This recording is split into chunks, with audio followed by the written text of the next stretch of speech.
Hi everyone, this is John Wen. Today, June 13, 2019.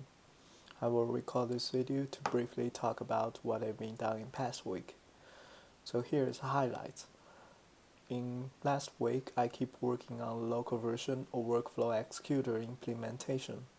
I think I've wrapped up a whole picture of the implementation in the version that the TaskRun extends a thread class, and currently I'm working on saving intermediate outputs to a global hash map instead of save it to files in the VM version. And here's a hash map has a key value pairs. A key is a destination tasks, and the value is all the inputs for these tasks. And also facing the problem that there could be a lot of threads to be created in this version, I'm thinking about whether to have a thread pool will help to improve the performance, while we limiting all the total threads equals to the CPU cores times 2. And because we know currently the modern CPUs will have the hyper-threading functionality, that means we have total threads equals to the CPU cores times 2. So let's get into the code that I'm working on right now. So this is a workflowExecutor local version, and in the workflowExecutor constructor, we take three inputs as a task dir, lib dir, and global scheduler. And we will loop through all the tasks and get total number of tasks and initialize the dir and for the workflowExecutor. In the execute method, we do three main things. So for the first one, we put all the tasks into the global schedule in a task array that calls a trans, and this will be started later. And second array, we put all the tasks and check their task and children's relationship and put them into a relation map hash map. So this will help us to get the children's while parents is finished their job and to notify their children so they can continue their threads. And third thing is to start all the tasks at this time. And let's go to the TaskRun class. So this class extends the threads, and we will have individual log and its condition for every task. This is different from the local this is different from the VM version that implements a log and condition for every local schedule run. But here we get it for every task run. So in the task run constructor, it takes the task schedule as inputs and get the predecessor's number, basically its parent size, and as well as get the log and condition initialized. So let's directly jump into the run method of this task run.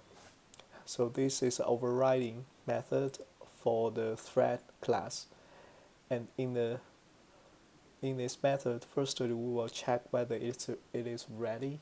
If it is not, we will call the await on its condition and to hold the thread. And its ready method is basically just check whether the predecessor equals 0. If we assume, we will skip this part firstly and to take a look how the task will wake up their children after it's done. So here it has an unfinished method and takes the task run ID of this task. If this finished, and we will get all its children from the relation map.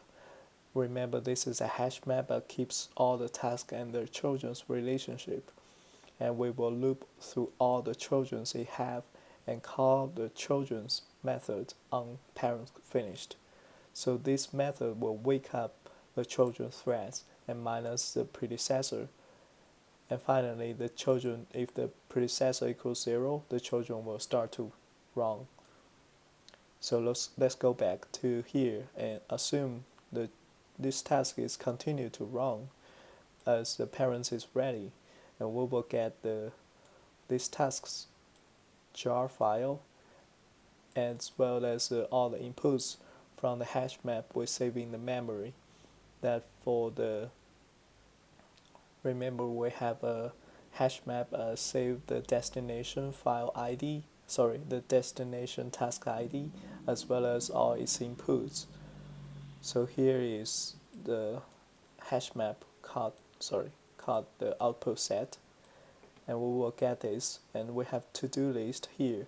So I have two items. First item is to get a class loaded and execute the input values for this task, and second thing is to save the output to the output set hash map, and the key is the task's children or the destination task instance ID. So this will help the children task to get the input value from the memory.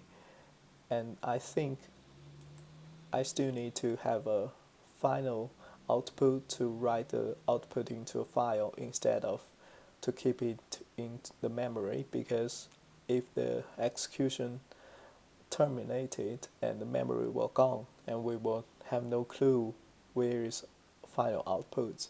So that is another step I think I will be added. So if this task is finished its job, we will use a synchronized method to minus the total number of tasks, and to check the task number if it equals 0, and then we will print the end time and the total execution time of the workflow executor. So I think here is briefly what I was talking about today, and I still have 2 or 3 working items to do. I think I will keep work on this one, and hopefully we'll have wrap this up soon and have a good result progress in next week. Thank you so much for your time, and until next time, happy coding.